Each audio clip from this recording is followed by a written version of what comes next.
3. Shane just exploded through our table.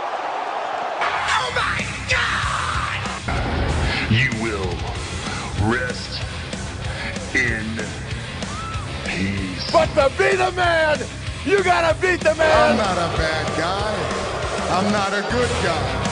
I'm the guy. And you want some? Come get some. You've tuned in to Wrestling with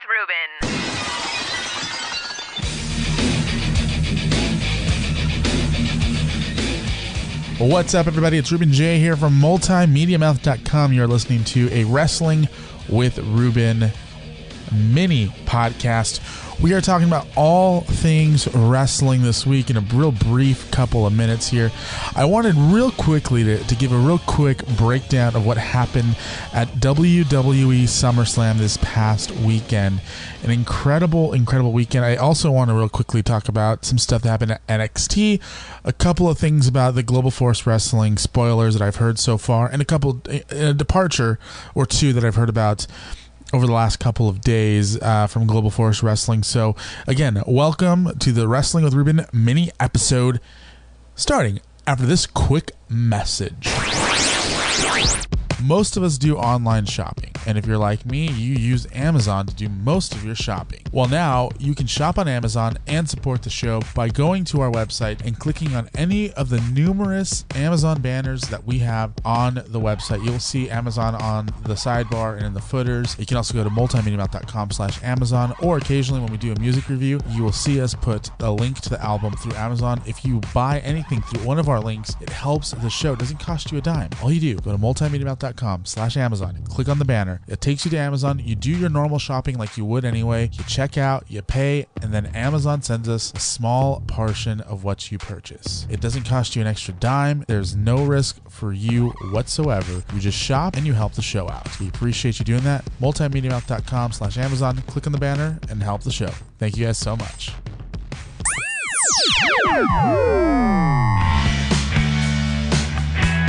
We're back. Real quickly, wanted to address a couple things over at the NXT side of things. An incredible takeover brought to you by the WWE Network. You know, here's one of the things that I love about what's going on with NXT right now. And I don't watch NXT that often, to be completely honest with you. I don't. I honestly don't. I just don't have the time to do it, to be completely honest with you. But I did watch most of NXT after hearing about some of the cool things that happened, and I'm excited for Bobby Fish, for Kyle O'Reilly, and Adam Cole to be joining the NXT roster. I think what the thing that we saw at the end of NXT TakeOver with Drew McIntyre becoming the new WWE NXT champion, I really enjoyed the match. I thought the match between him and Bobby Roode was actually really good. And I think that he's going to make a great NXT champion that is Drew McIntyre. I really like his look. He looks really solid and strong, and I honestly think that Drew really worked on himself and his image, and he looks good. He looks really good, and that's the thing that I'm very happy for him for. So yeah, I'm excited to see what happens. But then we see Kyle O'Reilly and Bobby Fish come back to the ring after they attacked the tag teams earlier in the evening. I believe it was Authors of Pain and Sanity. And then from behind, Adam Cole jumps Drew McIntyre. So it's really cool. It looks like we have a new faction. I believe it's called Future Shock or something like that. Future Shock, I believe, is the name of the group. I haven't watched tonight's NXT yet, but I will say that watching NXT TakeOver really did give me some, got me excited to watch. Watching NXT TakeOver got me excited to watch NXT week to week, and I think I'm going to watch it. It's only an hour of my week that I have to sacrifice, and honestly, it's not that much of a sacrifice. So it's cool to see a faction who can go after the tag team titles and also go after the world championship at the same time. So I don't know if we'll see Adam Cole go after the world title right away. I don't know if we'll see either of these members win gold in their respective categories right now, but it gives it great potential. Now let's move over to stuff over with SummerSlam. Again, a very solid show, probably one of the best shows they put on in a while for these Sunday night specials or former pay-per-views. I really enjoyed the main event. With Braun Strowman just destroying Brock Lesnar. I thought that was absolutely amazing. I really enjoyed that. I was a little bummed that Lesnar walked away with the title, but it also set up a couple of different matches that we can possibly see in the next couple of months. I'm really excited to see Braun Strowman versus Lesnar one-on-one. On the SmackDown side of things, I'm very disappointed in Jinder Mahal. I'm not disappointed in Jinder Mahal. I actually like Jinder Mahal and what he's been able to do. He's really shown himself to be a chicken shit champion, which is what he needs to be. But I think it really hurt Shinsuke Nakamura. So I truly hope that they can figure out something with Shinsuke Nakamura and figure out either are you guys going to push him or not, and if you're not going to push him, then let him go and let him go do something. Let him go work for Global Force or something.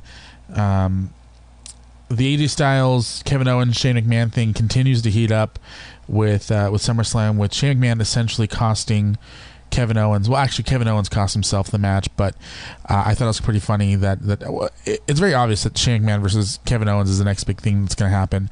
So, and again, of course, on SmackDown, we saw it escalate even further. So I can't wait to see what WWE does with Shane and Kevin Owens. Now, real quick, let's talk about the stuff going on over at Global Force Wrestling. Global Force Wrestling. First and foremost, earlier this week, I did discuss that Eli Drake, by the way, it's spoiler alerts, but Eli Drake will win the Global Force Wrestling Championship tonight on Impact officially, but won it last week during the tapings. So if I still don't know what they got planned for Eli Drake. I don't know why it's Eli Drake who is walking away with the title. Very disappointed in the overall booking of Eli. Not of Eli, sorry. The handle, that was the wrong phrase. Very, very unhappy with the way they handled the Alberto El Patron storyline, or not storyline, but the situation.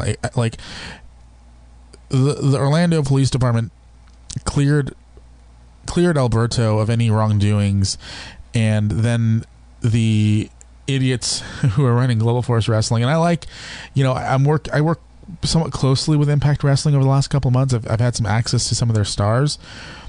I just think it's dumb the way they handle this. I mean, they should have just gone with law enforcement and said they cleared Alberto. They should have brought him back at Destination X and had him drop the title to Low Key if they really wanted to do something with the title. So, interesting to see that. It's very interesting. Tyrus announced last week that he left the company, and I think officially got released this week. Low Key has officially left the company as well. So Global Force Wrestling, again, still, every time they take a step forward, they take a couple steps backwards. And I said this a couple weeks ago and I got some shit for it, but it's what I believe. I believe that Global Force Wrestling, every time they try to do something great, they fuck it up somehow. And you know what? It's fine on them. I like Jim Cornette being back. Let's see what happens tonight on Impact. I will be back tomorrow with a quickie review of Impact for here on Wrestling with Ruben, the YouTube channel. Make sure to do me a favor and hit that like button. Help us out with that. Leave a comment down below with this. Answer this question for me. Who do you think makes a better Global Force Wrestling champion? Just leave your answer in the comment down below. Also, of course, don't forget to hit that subscribe button and share this with some friends.